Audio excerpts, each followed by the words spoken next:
पहाड़ी से घिरा एक छोटा सा गांव, जहां सर्दी इतनी कि सांसें धुएं की तरह बाहर निकल रही थीं। लोगों ने अपने घरों के दरवाजे तक नहीं खोले थे, पर एक आदमी था जो इस कड़ाके की ठंड में भी अपने छोटे से परिवार की उम्मीदें ढो रहा था। उसका नाम था रामदीन। रामदीन अपने फटे हुए मफलर को गले में कसता है। हे भगवान, आज भी कुछ किराया मिल जाए। बच्चों के लिए दूध ले जाना है, वरना वे क्या खाएंगे। रामदीन रिक्शा खींचते हुए सड़क पर चलता है। ठंड से उसकी उंगलियां सुन्न हो जाती हैं। तभी उसे सड़क पर कुछ स्कूल के बच्चे खड़े दिखाई देते हैं। बगल में उनके पिताजी भी खड़े थे। रामदीन रिक्शा रोकता है। बाबूजी, बच्चे को स्कूल ले चलूं? सवारी नहीं मिली क्या? भाई, इतनी ठंड में तुमसे रिक्शा ठीक से चलेगा भी? रहने दो, हम ऑटो ले लेंगे। ये सुन रामदीन के चेहरे पर गहरी चोट लगती है। ठीक है बाबूजी, जैसी आपकी मर्जी। वे लोग आगे बढ़ जाते हैं। रामदीन धीमे से रिक्शा पीछे मोड़ता है और थोड़ी दूर पर एक चाय के ठेले के पास रुकता है। वह ठंड से कांपते हुए हाथ आग सेंकता है। रामदीन भाई, चाय पी ले, फिर ताकत आए। नरेश भाई, उधार बहुत हो गया है। पहले पुराना हिसाब चुका दूं, फिर पी लूंगा। अरे यार, तू तो भाई है, लेना, ये ठंड जान ले लेगी। ठीक है, एक छोटा कप ही दे दे, बड़ा नहीं। नरेश चाय बढ़ाता है। रामदीन चाय की गर्माहट से खुद को संभालता है। तभी अचानक एक युवती मोटा कोट पहने वहाँ आती है। उसके हाथ में भारी बैग था। काका, स्टेशन तक जाना है, रिक्शा ले चलोगे? रामदीन चौंकता है। आखिर उसे पहली सवारी मिल गई थी। हाँ बिटिया, क्यों नहीं, बैठो, अभी चल देता हूँ। युवती रिक्शे पर बैठती है। रिक्शा धीमी गति से चल देता है। रामदीन का शरीर ठंड से कांप रहा था, पर वह तेजी से पैडल मारता है। काका, आप ठीक हो? आपको तो बहुत ठंड लग रही होगी। ठंड तो सबको लगती है बिटिया, बस आपके स्टेशन पहुँचने की फिक्र है। नहीं काका, अपनी सेहत की भी सोचिए। रामदीन कुछ नहीं बोलता, बस पैडल तेज कर देता है। स्टेशन के बाहर पहुंचते ही युवती उतरती है और पैसे निकालती है। काका, कितने रुपए हुए? बस 20 रुपए दे दो बिटिया। युवती चौंक जाती है। इतनी सर्दी में इतना भारी सामान और सिर्फ 20 रुपए? नहीं काका, आपकी मेहनत की कीमत इससे ज्यादा है। वह 100 का नोट देती है। रामदीन नोट वापस करने लगता है। न बिटिया, इतना नहीं, सिर्फ 20 रुपए दो। आप ईमानदार हैं काका, ये आपकी मेहनत का हक है, रख लीजिए। रामदीन की आंखें नम हो जाती हैं। भगवान तुम्हें हमेशा खुश रखे बेटी। युवती मुस्कुराती है और हाथ जोड़कर विदा लेती है। स्टेशन से लौटते समय हवा और भी तेज चलने लगी थी। रामदीन का मुंह लाल हो चुका था। वह धीरे धीरे कांपता हुआ आगे बढ़ता है। रामदीन जैसे अपनी गली की ओर मुड़ता है, उसे वहाँ एक बूढ़ी औरत एक बच्चे के साथ हाथ सेंकती हुई मिलती है। वह बच्चा बहुत जोर से खांस रहा था। अम्मा, ये इसे कैसी खांसी है? क्या बताएं बेटा, 3 दिन से बुखार है, दवाई के पैसे नहीं हैं। 1 मिनट अम्मा। वह जेब में हाथ डालकर स्टेशन वाली लड़की के दिए हुए 100 रुपए निकालता है। उसमें से 20 रुपए देता है। अम्मा, ये ले जाओ, बच्चे को दवाई दिला देना। अरे नहीं बेटा, आपके घर में भी तो बच्चे हैं। बच्चे सबके एक जैसे होते हैं अम्मा, ले जाओ। इसके बाद वह अपने घर पहुंचता है। अंदर उसकी पत्नी सावित्री और दोनों बच्चे मुन्ना और छोटी रानी एक दूसरे से चिपक कर बैठे थे। आ गए आप, बहुत देर कर दी आज। आज थोड़ी दूर की सवारी मिल गई थी, बस इसलिए थोड़ा वक्त लग गया। बाबा, दूध लाए, बहुत भूख लगी है। रामदीन जेब पैसे निकालकर पत्नी को देता है। हाँ, दूध ले आओ, बच्चों को ठंड में ताकत की जरूरत है। सावित्री समझ जाती है कि उसने कोई त्याग किया है। तुम भी कुछ खा लो। अरे, तुम मेरी चिंता मत करो, मैं रास्ते में खा आया हूँ। रात का समय। सावित्री 2 पुराने कंबल बच्चों पर डालती है। रामदीन कमरे के एक कोने में बैठा था। ठंड अब उसे कंपा रही थी। इतनी ठंड में मत निकला करो, तुम्हारी सेहत बिगड़ जाएगी। अगर मैं ना निकला तो ये 2 नन्हे कैसे पलेंगे? सावित्री की आंखें नम हो जाती हैं। तभी अचानक दरवाजे पर जोर की दस्तक होती है। रामदीन चौंक जाता है। इतनी रात को कौन आया होगा? रामदीन दरवाजा खोलता है। बाहर एक आदमी खड़ा था। उसकी आंखों में आंसू थे। भैया जल्दी चलिए, मेरी पत्नी की तबीयत बहुत खराब है, उसे अस्पताल ले जाना है। टैक्सी नहीं मिल रही। रामदीन रिक्शे की तरफ देखता है। तेज ठंड हवा और ये लंबा सफर, लेकिन फिर वह उस आदमी की आंखें देखता है। चलो भैया, चलते हैं। सावित्री उसका हाथ पकड़ती है। इतनी ठंड में मत जाओ। किसी की जान पर बनी है सावित्री। अगर आज मैं रुक गया तो कल किसी और का बच्चा रोएगा। सावित्री उसकी आंखों में देखते ही चुप हो जाती है। इसके बाद रामदीन रिक्शा लेकर अस्पताल की ओर चल देता है। पीछे बैठा आदमी अपनी बीमार पत्नी को थामे हुए था। पानी पानी। सुनैना, बस थोड़ी देर और, अस्पताल पास ही है। रामदीन सुनकर और तेज पैडल मारता है, पर ठंड उसे भीतर तक चीर रही थी। अचानक सामने टूटी हुई सड़क आती है। रिक्शा डगमगाता है। भैया संभाल के, गड्ढा है आगे। रिक्शा झटके से उछलता है और गिरते गिरते बचता है। माफ करना भैया, पर रुका तो भाभी को देर हो जाएगी। वह बिना रुके फिर पैडल मारता रहता है। अचानक सड़क पर पुलिस की जीप आकर रुकती है। रात के 11 बजे कहाँ ले जा रहा है रिक्शा? कर्फ्यू लगा है इस इलाके में। साहब, मेरी पत्नी की हालत खराब है, अस्पताल ले जा रहे हैं। सिपाही बीमार औरत को देखता है। अरे ये तो बहुत बुरे हाल में है, रुको हम गाड़ी से छोड़ देते हैं। साहब, आपका धन्यवाद, पर भाभी रिक्शे में ही आराम से बैठी हैं। अगर आप रास्ता साफ करा दें तो हम जल्दी पहुंच जाएंगे। सिपाही उसकी हिम्मत देखकर चुप हो जाता है। ठीक है, तुम आगे आगे चलो, हम पीछे से रोशनी देंगे। अब रिक्शा पुलिस की जीप की रोशनी में तेजी से आगे बढ़ रहा था। कुछ समय बाद रिक्शा अस्पताल के गेट तक पहुंचाता है।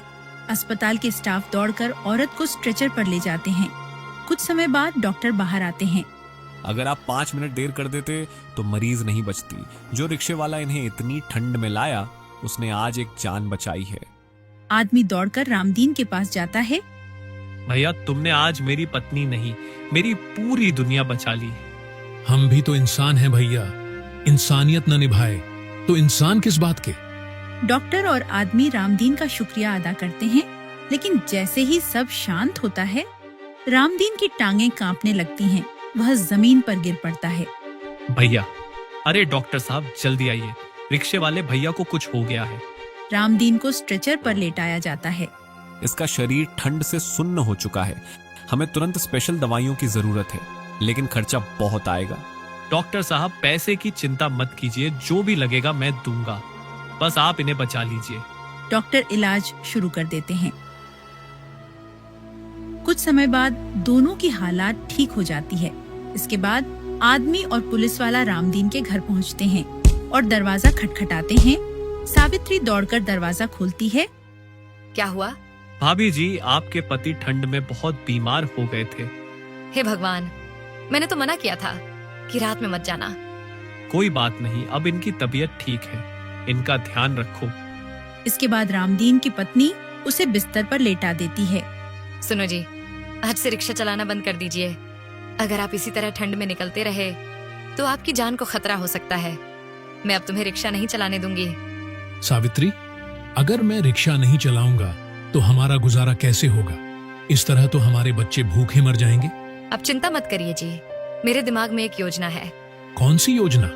आप तो जानते हैं कि मैं कितने स्वादिष्ट समोसे बनाती हूँ, और ठंड भी इतनी पड़ रही है, लोग गरम गरम समोसे हाथों हाथ खरीदेंगे।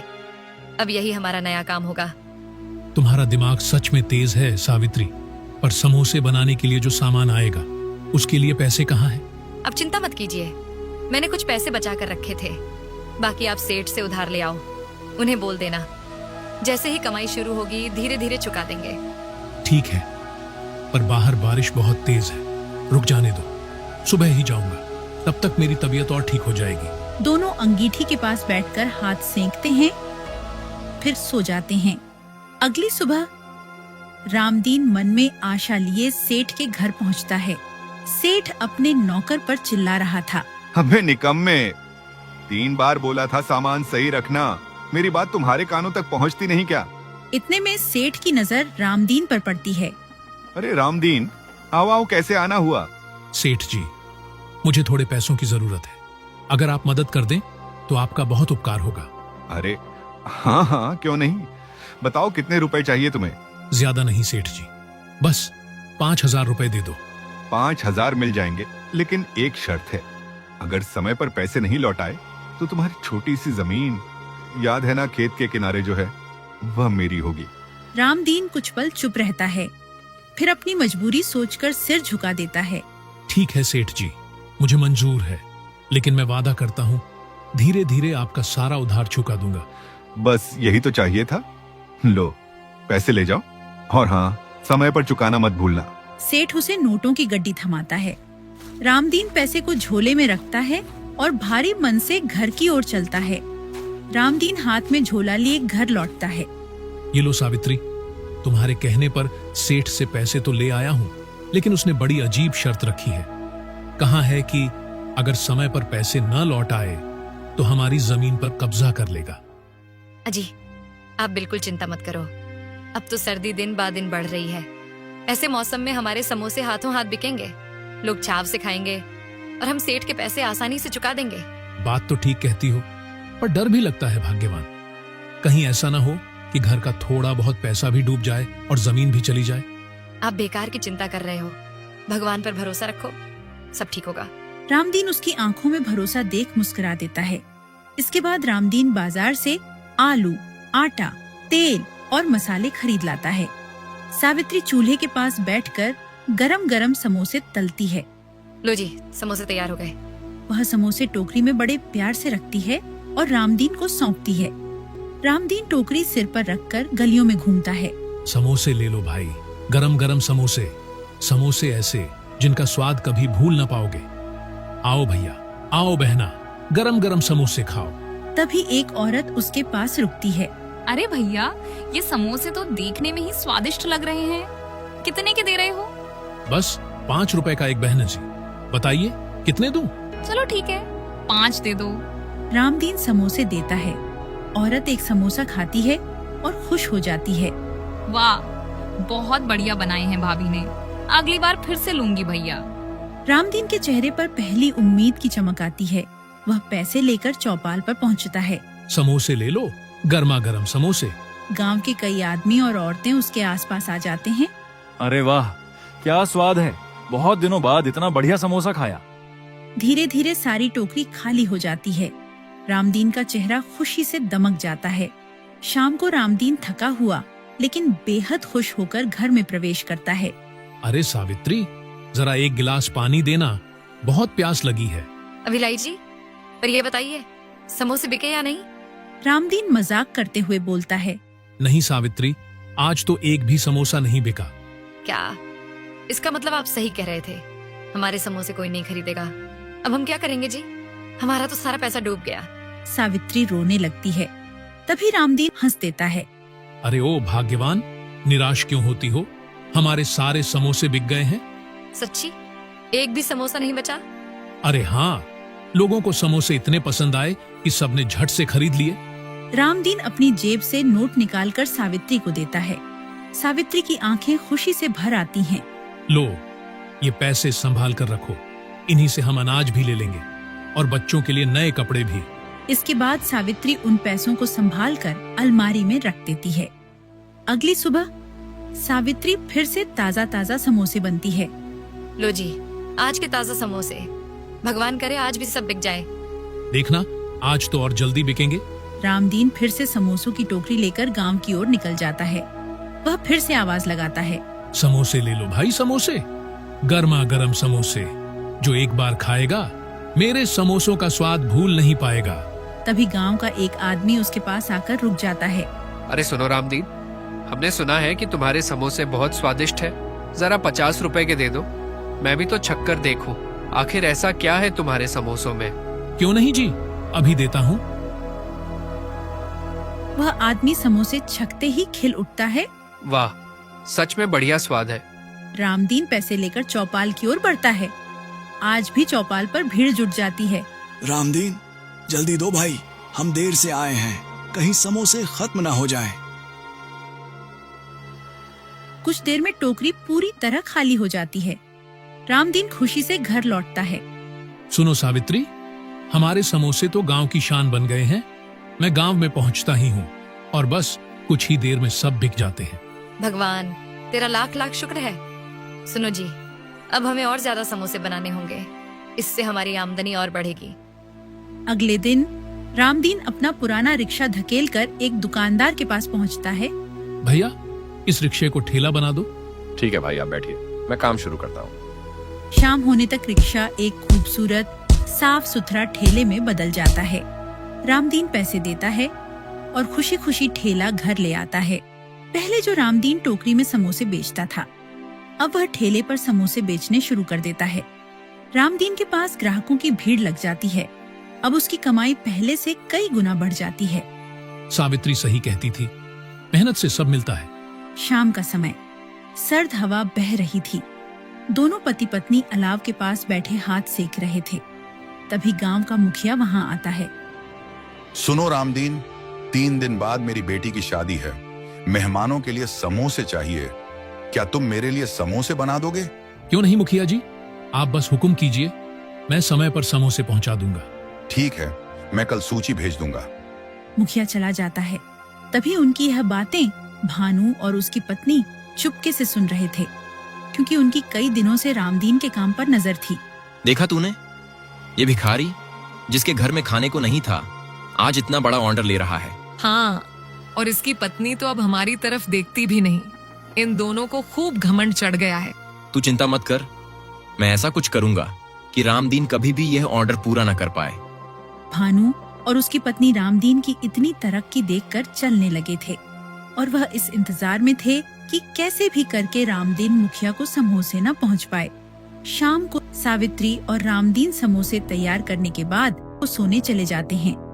तभी भानु और उसकी पत्नी चुपके से रामदीन के रसोई में घुस जाते हैं। जल्दी करो, कभी वो दोनों जाग ना जाए। दोनों की समोसों से भरी टोकरी देखते ही लालच से आंखें चमक उठती हैं। वाह, इतने सारे समोसे, बस इन्हें ले चलते हैं। कल गांव में सभी हंसेंगे कि रामदीन ऑर्डर भी पूरा नहीं कर पाया। दोनों समोसों से भरी टोकरियां चुपके से उठा लेते हैं और रात के अंधेरे में गायब हो जाते हैं। शादी वाले दिन सावित्री जैसे ही रसोई में पहुंचती है तो वहां का नजारा देख दंग रह जाती है, क्योंकि रसोई में एक भी समोसा नहीं था। हे भगवान, ये समोसे कहाँ गए? अब हम मुखिया जी को क्या जवाब देंगे? सावित्री दौड़ती हुई कमरे में आती है जहाँ रामदीन अभी अभी जागा था। अजी सुनते हो, हमारे सारे समोसे कोई चुरा ले गया। क्या? ऐसे कैसे हो सकता है सावित्री? हमने तो दरवाजा भी बंद किया था। मेरा तो शरीर कांप रहा है जी। अब मुखिया से क्या कहेंगे? हे भगवान, अब तो मुझे कोई बहाना ही बनाना पड़ेगा। कुछ देर तक कमरे में मौत जैसा सन्नाटा।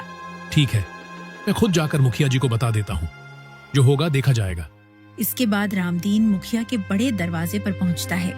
मुखिया कुर्सी पर बैठे मेहमानों की लिस्ट देख रहा था। अरे रामदीन, ये क्या मुरझाया हुआ चेहरा लेकर घूम रहे हो?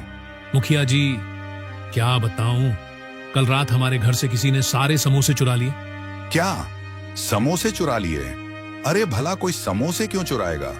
सच कह रहा हूँ मुखिया जी, आप मुझे बस शाम तक का समय दे दीजिए, मैं दूसरे बना दूंगा। रामदीन, कहीं तुम बहाना तो नहीं बना रहे? मेरी बेटी की शादी है और तू बोल रहा है समोसे चोरी हो गए? नहीं मुखिया जी, मैं सच बोल रहा हूँ, लेकिन आप चिंता मत कीजिए, शाम तक सारे समोसे तैयार कर दूंगा। देख, अगर शाम तक समोसे नहीं आए तो तेरी खैर नहीं। रामदीन सिर हिलाता है और वहाँ से निकल जाता है। रामदीन भारी मन से घर लौट रहा था। तभी वह भानु के घर के बाहर पहुँचता है। वहाँ देखता है कि भानु का बेटा हाथ में समोसा पकड़े हुए खा रहा था। अरे, भानु के बच्चे तो कभी समोसे नहीं खाते और भानु ने तो आज तक एक भी समोसा नहीं खरीदा। फिर ये समोसा कहाँ से आया? वह तुरंत बच्चे के पास पहुँचता है। अरे बेटा, ये समोसे कहाँ से लाए? ये तो मुझे पापा ने दिए हैं। हमारे घर में तो अभी बहुत सारे हैं। आपको चाहिए तो ले लो चाचा। ये सुनकर रामदीन के पैरों तले जमीन खिसक जाती है। अब सारी तस्वीर साफ हो चुकी थी। रामदीन तेज कदमों से घर पहुंचता है। भाग्यवान, सब समझ में आ गया। हमारे समोसे किसी और ने नहीं, भानु ने चुराए हैं। हे भगवान, हमें तो पता ही नहीं था कि इतना गिर जाएगा वह आदमी। अब मैं क्या करूं? शादी में समय भी कम है। अजी, मेरे हिसाब से आपको सच्चाई मुखिया जी को बतानी चाहिए। अब वही हमारी मदद कर सकते हैं। ठीक है भाग्यवान, अब सच बोल ही देता हूँ। रामदीन दोबारा मुखिया के घर पहुँचता है। मुखिया दरवाजे पर ही खड़ा था। अब क्या हुआ? क्यों आए हो दोबारा? मुखिया जी, मुझे आपसे बहुत जरूरी बात कहनी है। कहो रामदीन, अब क्या बहाना है? मुखिया जी, मैं झूठ नहीं बोलूंगा। मेरे समोसे जिसने चुराए हैं और वह कोई और नहीं, भानु है। उसके बेटा के हाथ में मेरे ही समोसे थे। मुखिया यह सुनकर हैरान रह जाता है। उसके चेहरे पर सख्ती और गुस्सा उतर आता है। क्या? भानु? चल रामदीन, अभी सच का पता लगाते हैं। मुखिया अपने कुछ आदमियों को साथ लेकर भानु के घर पहुंचता है। भानु, बाहर निकल जल्दी। भानु और उसकी पत्नी घबराए हुए चेहरे के साथ बाहर निकलते हैं। जी मुखिया जी, क्या हुआ? सब ठीक है ना? ठीक? तुमसे ठीक की उम्मीद? अभी बताता हूँ। भानु कुछ बोल पाता इससे पहले मुखिया अपने आदमियों को आदेश देता है, जाओ, घर की पूरी तलाशी लो। मुखिया के आदमी घर के अंदर घुसते हैं और कुछ ही देर में समोसों से भरी टोकरी लेकर बाहर आते हैं। मुखिया भानु की तरफ घूरता है। ये क्या है भानु? बोल, क्यों चुराए तूने ये समोसे? भानु के चेहरे से रंग उड़ जाता है। मुझे माफ कर दीजिए मुखिया जी, मैं रामदीन की तरक्की बर्दाश्त नहीं कर पाया और जलन के कारण ये सब कर बैठा। मुझे माफ कर दीजिए, मैं आज के बाद ऐसी हरकत कभी नहीं करूंगा। आप मुझे बस एक बार माफ कर दीजिए। मुखिया जी, हमसे भूल हो गई, हमें माफ कर दीजिए। नहीं, आज तुम्हें माफी नहीं मिलेगी भानु। अगर आज तुम्हें छोड़ दिया तो कल तुम किसी और गरीब के पेट पर लात मारोगे। वह अपने आदमियों को आदेश देता है, सुनो, इसे ऐसी सजा दो कि दोबारा किसी की कमाई पर डाका डालने की हिम्मत न हो। मुखिया के लोग आगे बढ़ते हैं और भानु की अच्छी तरह पिटाई करते हैं। भानु चीखता है लेकिन कोई उसे नहीं बचता है क्योंकि उसने गलत किया था। पिटाई के बाद मुखिया समोसे रामदीन को सौंप देता है। ले रामदीन, ये तेरे समोसे हैं, अब तुरंत इन्हें शादी में पहुंचा दे। और सुन, तू मेहनती आदमी है, तेरे जैसे लोग इस गांव की शान हैं, तेरे ऊपर कोई उंगली नहीं उठाएगा। रामदीन की आंखों में खुशी के आंसू आ जाते हैं। धन्यवाद मुखिया जी, आपने हमारा सम्मान बचा लिया। रामदीन समोसे उठाता है और तेजी से मुखिया के घर पहुंचा देता है। फिर वह खुशी खुशी अपना काम करने लगता है और इस तरह रामदीन का नाम पूरे गांव में और भी ज्यादा चमक जाता है।